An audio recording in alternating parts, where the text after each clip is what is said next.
अस्सलाम वालेकुम वरहमतुल्लाहि वबरकातुहू। सुबहान अल्लाह व बिहम्दिही सुबहान अल्लाहिल अज़ीम। अल्लाहुम्मा सल्लि अला मुहम्मदिन व अला आलि मुहम्मद कमा सल्लैता अला इब्राहीम व अला आलि इब्राहीम इन्नका हमीदुम मजीद। अल्लाहुम्मा बारिक अला मुहम्मद व अला आलि मुहम्मद कमा बारकता अला इब्राहीम व अला आलि इब्राहीम इन्नका हमीदुम मजीद। दोस्तों, आज 30 नवंबर 2023 हो गई है। मैंने आपको 2 रोज़ कबल एक वीलॉग में जब एलडी स्टोर की सैर करवाई थी तो साथ बताया था कि एक बटवा वहाँ गिरा हुआ जो मिला था, छोटा सा एक वैलेट, तो उसके अंदर मुझे एक गाड़ी की शाइन, मैंने जब खोल के चेक किया, गाड़ी के जो पेपर होते हैं वो, और फिर एक कार्ड था किसी ऑटो हाउस या कोई गाड़ी जहाँ से वो उसने, जिस मालिक ने गाड़ी कहीं से खरीदी थी वो, और फिर साथ कुछ रकम थी। तो मैंने उसका ऑटो हाउस में फ़ोन किया और बंदे से पूछा कि इस तरह आपसे गाड़ी खरीदी है तो ये उसके कागज़ हैं, तो अगर वो मुझे बताए कि भाई उसका कोई नंबर है, तो उसने फिर मुझे नंबर दिया। फिर मैंने फ़ोन करके मालिक को पूछा, तो उसके जो जज्बात थे फ़ोन पे बड़ी हैरानगी वाले, वो ये थे कि भाई आज के दौर में भी लोग इतने ईमानदार हैं जो फ़ोन करके बंदे की तलाश करते हैं जब उनको कोई बटवा मिले। मैंने कहा ये इस यूरोप में जिसमें हम रह रहे हैं या जिसमें हम आके आबाद हुए हैं, ये तो इन लोगों की एक खासियत है कि ये, बहरहाल वो बड़ी खुश हुई। और मैं अभी आज सुबह के सफ़र में आपको कुछ इन्फॉर्मेशन देता जाता हूँ कि यहाँ जर्मनी में जब कोई चीज़ किसी की गुम जाती है तो बाई लॉ उन्होंने यहाँ बाज़ जगह बनाई हुई हैं जिसको वो कहते हैं कि गुमशुदा और मिलने वाली चीज़ों का जो दुकान होती है, बाकायदा एक अदारे के अंडर होती है। 10 यूरो से ऊपर अगर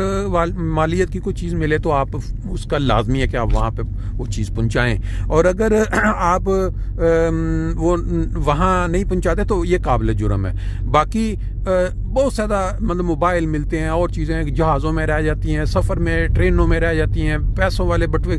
लेकिन इस कौम में बहुत ज़्यादा ये खूबी है कि ये वहाँ पहुँचाते हैं, और जब आप कहीं उस दुकान पे जाएं तो इतने उनके पास ढेर लगा होता है चीज़ों का। उनका एक कानून है कि इतनी देर वो वेट करते हैं, और वेट के बाद फिर जब वो कोई बंदा नहीं आता, क्लेम नहीं करता, तो फिर उसकी वो बोली लगा के तो उसको वो जो है ना वो आगे क्या कहते हैं दे देते हैं लोगों को कुछ रकम, और फिर वो मुख्तलिफ अदारों में चली जाती है। लेकिन अक्सर ये होता है कि जो चीज़ मिलती है लोग वहाँ पहुँचा देते हैं।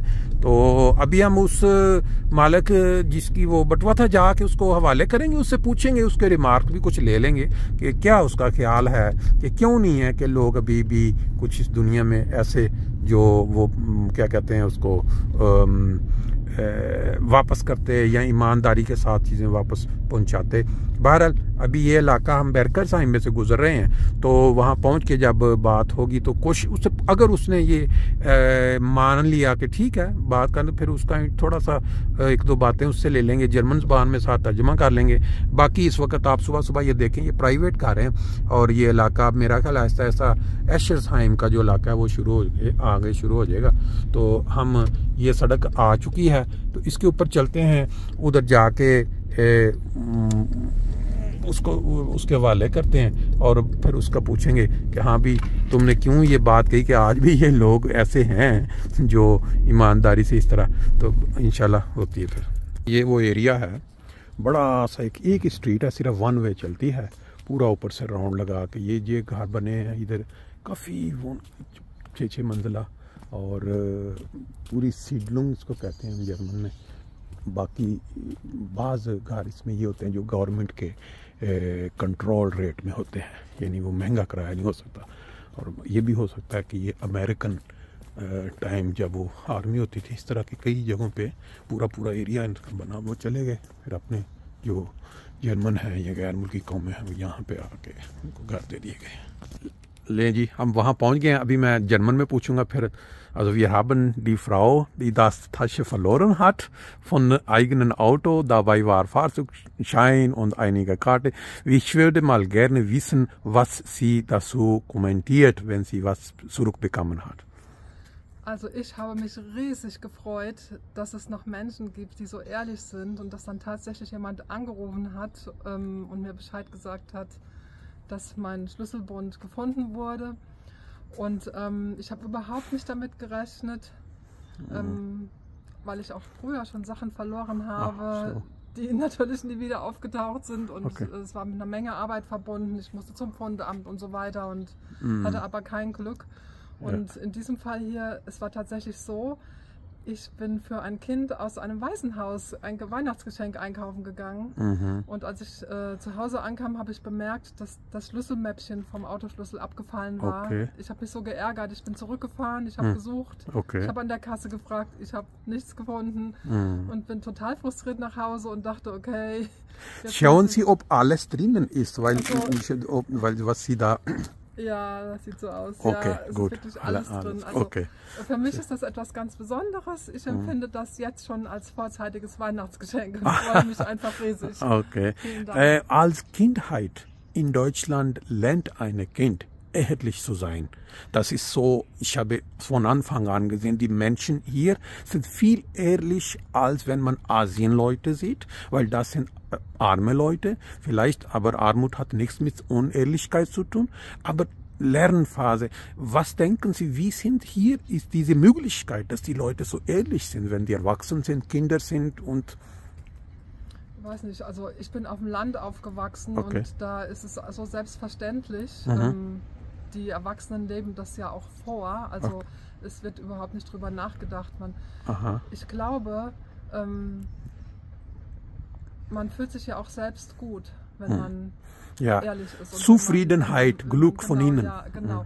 Und also ich kann nur von mir selbst sagen, wenn ich die Möglichkeit habe, jemand anderem zu helfen, dann habe ich auch immer das Gefühl, etwas Gutes für mich zu tun. So ist das genau. Was man macht, dann kriegt man auch zurück. Das ist gut gedacht. Bei jeder Religion lehrt uns auch, dass man sollte ehrlich sein und für die anderen Menschen auch denken. Ja, aber leider wird das so missbraucht. Ja, so ist das. In Wirklichkeit, also ich habe mich mal lange Zeit mit den Weltreligionen beschäftigt. Ach so, okay. Ich kann nur sagen, die Kernaussage einer jeden Religion ist im Grunde gleich. Ja? Genau, und es ist einfach nur schade, was Menschen machen. Dankeschön für die Zeit. Danke. ले जी, इन लोगों का अखलाक देखे, बड़ा मना किया मैंने। पहले ही उसने बना के रखा हुआ लिफाफा सिर्फ इसलिए कि मैं उसका पैकेट वापस देने जा रहा हूँ। अब उसके साथ जो जर्मन में बात हुई है कमाल की, उसने कहा मेरा एक ज़ाती तजर्बा है ज़िंदगी का, मैं मुख्तलिफ मज़ाहिब के जो लोगों के साथ मेरा वास्ता पड़ता रहा है, तुर्की से जो सीरियन से लोग आए हैं। उसने बताया कि मैं एक गांव में या जैसे वो देहाती ज़िंदगी में बड़ी हुई थी, बड़ा मेरा मज़हब के साथ मजबूत तल्लक था, कैथोलिक में चर्च के साथ, लेकिन जब मैं जवानी में क्रेब्स हुई मुझे, यानी कैंसर की मरीज, तो मैं इतनी हॉस्पिटल में मरने की करीब थी, लेकिन चर्च वालों ने बिल्कुल मेरे साथ किसी किस्म का कोई तावन नहीं किया। तो फिर मैं ईसाइयत से दूर हो गई थी। अब मेरा वास्ता पड़ता रहता है मुख्तलिफ मज़ाहिब से, तो मुझे ये लगता है कि जो मज़ाहिब के जो लोग होते हैं ना, वो जब वो मज़हब पे, तो वो खुदा ताला को वो बेसिकली बुला देते हैं, खुदा को छोटा दिखा देते हैं। और मेरा जो तजर्बा हुआ है सीरियन लोगों के साथ या दूसरा बहुत अच्छा हुआ है। मैं समझती हूँ कि बड़ा अच्छे लोग हैं। जो मीडिया में इस्लाम के मुतल्लिक़ दिखाया जाता है उसके बिल्कुल उल्ट है। और ये जो ईमानदारी की जो बात है, ये बचपन से ही इंसान को, कि जब दूसरे इंसान किसी दूसरे के लिए सोचेगा तो फिर दूसरे इंसान भी उसके लिए इस तरह ही सोचेंगे।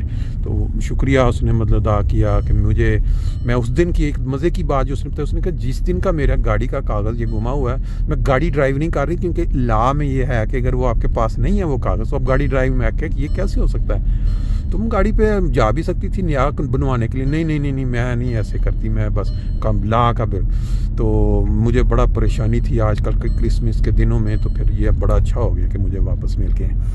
बहरहाल ये एक हमारा एक्सपीरियंस था जो हुआ यहाँ, मतलब कोई चीज़ गिर जाए पड़ी, ये तो भी मामूली बिल्कुल, मतलब उसकी वैल्यू कुछ नहीं थी मासवाए गाड़ी के कागज़ के। लेकिन एक चीज़ बड़ी क्लियर है कि बाज़ इंसान कमज़ोर है, उसको कोई छोटी अमाउंट मिलती है, 5-10 यूरो मिले तो बंदा कहता है अब देखो पता करो किसके हैं। लेकिन वही अगर अमाउंट 1000 हो जाए तो शायद उसके ऊपर इंसान का जो नीयत है वो ख़राब हो, फिर जब वो हज़ारों लाखों में चली जाए तो फिर उससे ज़्यादा मुश्किल हो जाता है सो मिलने पे कि बंदा वापस जो है ना मालिक को पहुँचाए। बहरहाल ईमानदारी हर इंसान के साथ जो उसका म्यार है वो भी डिफरेंट है। कोई शायद बंदा 100 पे नहीं बिकता तो कोई 1000 पे, और कोई 1000 पे नहीं बिकता तो लाख पे उसकी नीयत ख़राब होना शुरू हो जाए।